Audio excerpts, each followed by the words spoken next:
துளசி, எனக்கு இருக்கிறது ஒரே பையன். மக இல்லாத குறைய எனக்கு வரப்போற மருமக மூலமா தான் தீர்த்துக்கணும்னு நான் நினைச்சுக்கிட்டு இருக்கேன். நான் பேச்சுக்கு எல்லார் மாதிரியும் சொல்லல.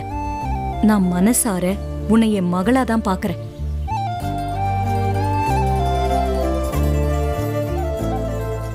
உனக்கு என் வீட்டுல எந்த குறையும் இருக்காது. உன்னை எல்லா மரியாதையோடவும் செல்வாக்கோடவும் பாத்துக்க வேண்டியது ஏன் பொறுப்பு.